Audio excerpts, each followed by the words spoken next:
In this last lecture for the week, we're going to start a discussion of image formation. Image formation is the process by which in the real world, images are created. But what synthetically, which is what we do with computer graphics, we can, in principle, form images many different ways. But what many people have found over a long period is that the best way to really approach most image formation processes in computer is to try and emulate the process that goes on in the real world. So what we'll do in this lecture is talk mostly about the physical basis for image formation, how cameras work, how light and materials interact. We'll do this in much more depth later, but just to get an idea of how images are formed, and a little bit about perceptual issues, because when we do computer graphics, the human is always part of it. So we're going to come back many times and talk about some perceptual kinds of issues. The result of this at the end of probably next lecture will be that we'll have something called the synthetic camera model, which is the basis for all of the standard three-dimensional graphics systems. Okay. So let's start with the physical world, and with the idea that we want to be analogous to these physical imaging systems. And the things we're talking about are cameras, simple cameras, complex cameras. We'll talk about some of those issues as we go along. Things like microscopes and telescopes are effectively image formation systems, which will use the same basic physical processes.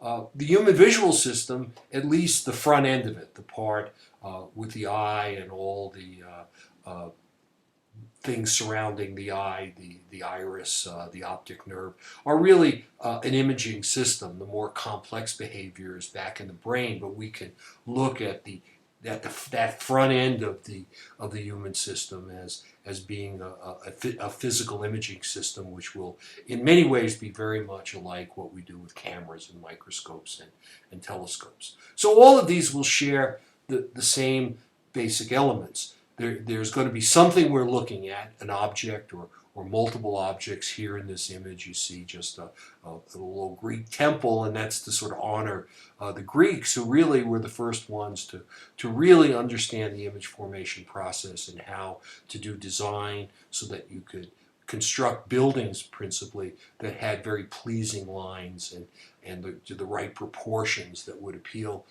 to people. But there's always, when we form an image, there's a viewer of some sort. If it's us looking at it, then we're the viewer with our visual systems. But if we're taking a picture with a camera, then the camera is the viewer. And in order to get the result of that process, we form an image in this case, I'm using an old bellows camera, which has a lot of flexibility, and we'll see this in a number of different ways. But we see an image formed on the back of that image. So it's very important for now to distinguish between an object which exists in the real world and the image of it which appears to the viewer or to the camera, and that to form that image, we really have to have both the physical object and some sort of a viewing system. Now, if we get a little more complex and say, well, look, in the real world, we have a light source. Here's the sun shining on this and it's casting a shadow.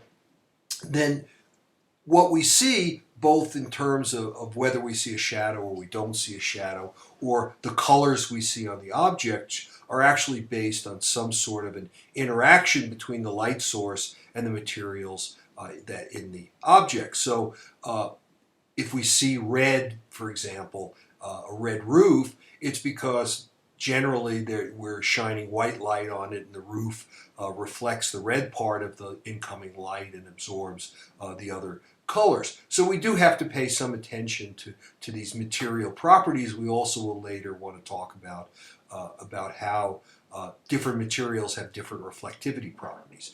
Some materials reflect light like a mirror. Other materials spread or scatter light in all directions, kind of like the painted walls in most rooms. But we'll come to that. And let's even back up a little further and say, well, what is light? And light is a particular part of the electromagnetic spectrum which causes a reaction in our visual systems, because part of that spectrum includes things from gamma rays to heat that are outside of the visual range. So it's a very narrow part of that spectrum that we can see. If you measure it in terms of wavelengths, it's generally about 350 nanometers to 750 nanometers, with the medium, the middle part of that spectrum, around 600, say, nanometers being green, and the two sides along the short be having the reds and the blues. Or one way to think of this is, you've all seen the light that comes out of a prism or in a rainbow. That spreads the light spectrum out, and you see on one end you see the blues, and the other end you see the reds, and in the middle you'll see the greens. Now let's try and put these ideas together and talk about one way of forming images, and that's through a ray tracing kind of a process. So let's look at this figure. One way to think of this in a physical sense is that we wouldn't see anything if there wasn't a light in the scene. It would be like turning the lights out in a room. So if we start with a light source, and we'll make it very easy in this picture to have sort of an ideal point source, which will be a light source that's located at a particular point, and it sends light out equally in all directions. And for now, let's not worry in this image about the colors. Let's just say it's putting out light at some frequency, or perhaps multiple frequencies, and what can happen to that light. Well, if we're interested in forming an image, we could say, well, I don't care about most of the rays of light that come out of that light source, because most of them are going to go off to infinity or go off somewhere and be absorbed, and we're never going to see them. What are we going to see? We're only going to see those rays of light that enter the camera. So now if we look at, for example, A is a ray that comes directly from the light source and gets into the camera, goes in through the lens of the camera, and appears on the back. So what would we see? We would see the color of the light source, assuming we have sort of an ideal film on the back of our camera. But the whole situation is more complex than that, because from the light source we have, as we said, rays that, in fact, most of them that go off to infinity. Let's look at C. C is a ray that bounces off some object, so that's a reflective object of some kind. And what we see now is a color that's based on the light color and the color and reflectivity properties of this little rectangle that we have here. But we can have even more complex interactions. If we look at D, what we see here is this is a model of what's called a diffuse surface, which is like what you would see with a painted wall in a room, where the light that strikes it is scattered in all directions. So if we were to do things that were physically exact, we'd have a lot of rays of light we'd want to trace off of the surface and find those that entered the camera, and worry, of course, about what colors were absorbed and what colors are reflected over here. And these are all topics we'll come back to. And then we have even more complex possible interactions, like look at E. E is hitting what's called a translucent surface, where some of the light goes through it. Think of a glass ball, and some of the light is reflected. So some of the light is reflected and comes into the camera, and what we see there is based on how much of the light is reflected and what the color properties of this glass ball are and the light source. But then some of the light goes through the object, and then in this case it's going off and probably won't matter for our image, but it could potentially hit another object and be reflected back. So we can get increasingly more complex interactions as we follow this, and one of the choices we make in computer graphics is how much of the real world and these complex interactions we want to consider. Okay, so let's say a few things about color, and then I'll talk a little bit about the human visual system. What's called a luminance image is a monochromatic black and white image where the levels are called gray levels. So if you had, for example, a digital image which only had shades of gray in it, typically that would be stored with 256 levels of gray, using 1 byte for each pixel on the screen, and 0 would usually be interpreted as black and 255 as white, and all the values in the middle would be gray levels in between. And obviously it's analogous to working with black and white film, which some people still use, or really old televisions that didn't have color. A color image we can look at in a couple of ways, and one of which, and let's start with this one, which is more the artist's view of things, is that if you look at it perceptually, an artist would say, when they look at a color, it says 3 attributes, and 3 is going to be the magic number. Even though we'll look at this in different ways, we're always going to find 3 attributes that we need. And for an artist, the artist would look at it and say, well, when I look at that color, what I see is its hue. Its hue is the name I would give that color. It's red or green or blue or magenta.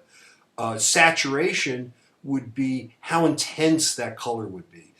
Think of it as the difference between a pastel shade of the color and a very intense color. So a pink you can think of as having a hue of red, but it's not very saturated because it's mixed in with a lot of white. And lightness is how bright that color is. So we would have, and that's pretty much how humans see things, although they'll interpret those colors in a very nonlinear way. But the really key point here, and this is coming back to the magic number of 3, is that if I have a color that I'm looking at, do I have to match every frequency? Because if you think about a color source, it can have literally infinite different frequencies in it within the visual range. And the question is, if I want to make something that looks like that color, do I have to match every one of those frequencies? And the answer is no, which sort of saves us and makes everything possible that we do because of this magic number 3. We only see 3 things, and you think of your brain as something that's processing these colors that are coming in. Actually, it's the whole system that's doing this, and it's returning 3 numbers to your brain. And really, as we'll see, and we'll go over this as I said multiple times, that 3 attributes are what you're going to have to match. So let's look at a little bit more at the human visual system. So here's the front end of it. You've got a cornea, which protects the lens of the eye. You have a lens whose purpose is to focus the light on the back of the eye where the sensors are. You have an iris here which controls the amount of light which enters the eye. And the crucial part for us, well, first let me come back for a second, is that you can think of the cornea and the lens as being sort of a multiple lens system, that their job together is to focus light on the back of the eye, and the iris will just control the amount of light that comes in.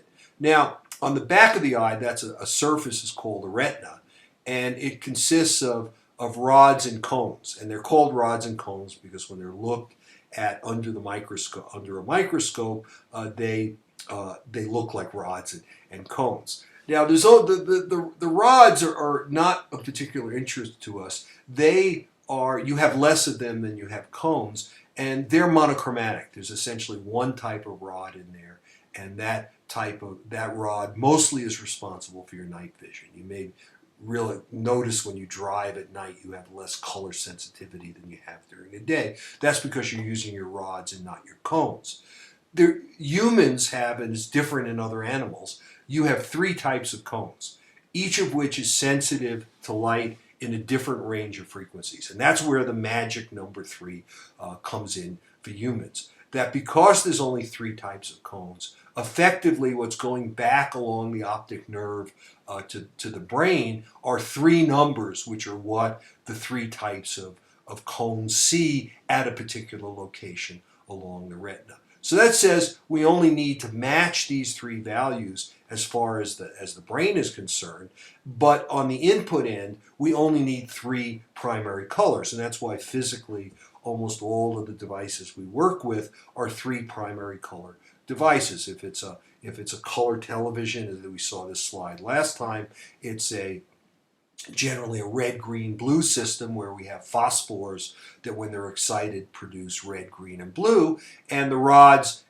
or the cones in your eye will be sensitive to, we can call them red, green, blue, even though they're not really red, green, blue. They're actually, one of them is greenish, one of them sort of in the has its peak in the yellow, its maximum sensitivity, the peak of its sensitivity in the yellow-green range, and one has its peak in the blue range. We'll talk more about those things later. But again, 3 is the magic number. So if you produce red, green, and blue, your eye is going to merge those together to form a color.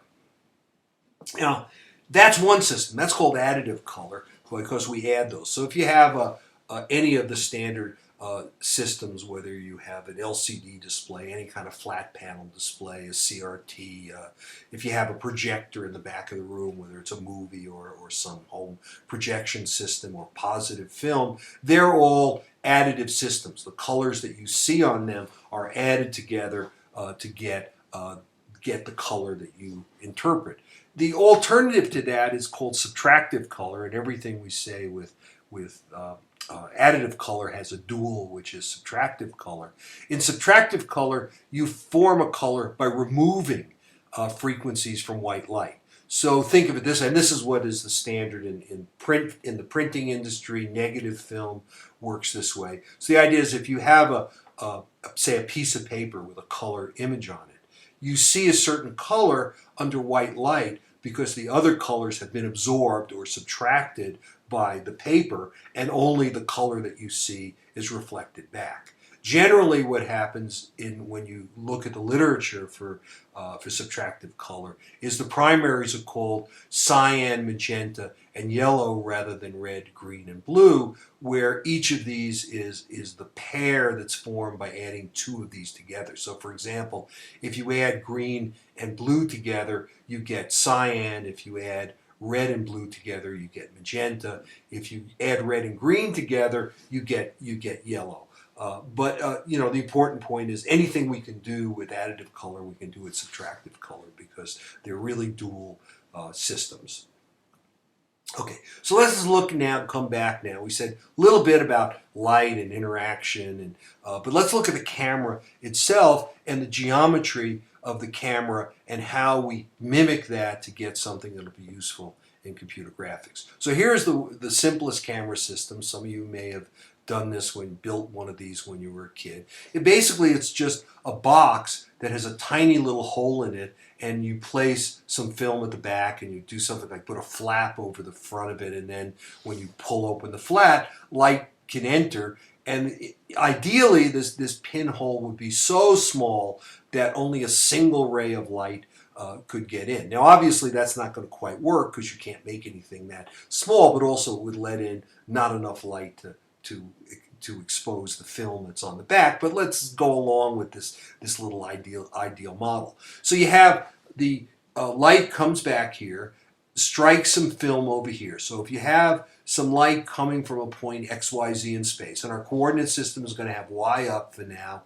it's going to have Z going down the middle of the camera, or it's what's called its optical axis, and X is the third orthogonal direction going along the face of the camera, that we can do some very, very simple trigonometry by saying if I draw the perpendicular from XYZ down to this Z-axis, and I draw the perpendicular from XP, YP, ZP, where the projection of this point is, I can draw a line that's perpendicular again to the Z-axis. And these 2 triangles that are formed have to be similar. Okay, this is, high school geometry. These are similar triangles, so I can use the ratios in the x direction and the xz plane and in the yz plane, which would be equivalent to doing a top view and a side view of this process. If I look at this from the side, I see the y and the z and the x. I don't see the x. If I look at it from the top, I see the x and the z. And if I do that, and that's done in the textbook, I can do these proportions by saying the ratio of the x to the z here is the same as the ratio of this distance, the length of the camera, to this distance, also accounting for the fact, I have to account for the fact if I'm positive over here in z, I'm negative over here, so I get a minus sign. But once you've done that, you get these simple equations of perspective, which say that xp is minus x over z over d, and yp is minus y over z over d. And all the z's become d, where I'm saying this is a positive number, because the back of the camera is always of this fixed distance d from the front of the camera. And these are the equations of the simple perspective. You might have seen these in high school physics. And they account for a lot of different things, simple things about perspective. For example, the further you are away, the smaller something will appear on the camera because you're dividing by this distance z. And we'll come back to that. But here's how we get the mathematics. Now let's try and emulate that and get what we will call the synthetic camera model. Okay, so here's the same thing, just drawn out in a little more complex way with a real camera. Here's the bellows camera again. And we draw projectors from a point on the object. See, this corresponds to any point in space. It'll have coordinates x, y, z. And it's going to be projected back onto this film plane. Now, there's a lens in this camera, but let's assume it's like the pinhole. The function of the lens is to gather more light than the pinhole can and to focus it on the back of the camera. But in the effect is essentially what we'll wind up with, what we had with the pinhole camera. So here's this is called a projector, the line drawn from any point on the object through the center of projection, which is the middle of the lens, and projected onto the back of there. The back of the camera is called the image plane. I don't know where this arrow got lost a little bit. I'll tell you what's happening here. And it gets projected onto the image plane in the back of the camera. Now we could pull a little bit of a trick here, and it's probably easiest to see the trick in the previous slide. This triangle is similar to this triangle, but I don't like sort of having this in the way. I want to do everything up front here. So if I inverted this triangle up in front here, and put it over here, the two triangles would still be similar, and all the negative z's here would be positive z's. Or in the more elaborate diagram down here, I could take this image plane and put it in the front. And notice all I've done really here is I flipped the image from being upside down here to being right side up, and by placing the image plane not in the back of the camera, but in front of the camera. So mathematically, everything comes out exactly the same, except that we have all positive signs instead of negative signs, which is a lot nicer. And then I could sort of throw the camera away and have a much nicer picture with just one point here and all the projectors coming out of this point called the center of projection. So that's the basis of what we call the synthetic camera model. And this plane is where we form our image. Or if we were to rule this in the x and y directions into a bunch of pixels, this would correspond to what we would find in the frame buffer. Now, if we go through that model and say, why do we really like that model? There are a number of things here. One is that from a physics point of view, we've done something very crucial. We've separated the objects from the viewer. This was something that older imaging systems people struggled with during the Renaissance when they tried to systematize a lot of imaging, that they were very concerned with connecting objects and viewers in order to get certain things they wanted to see.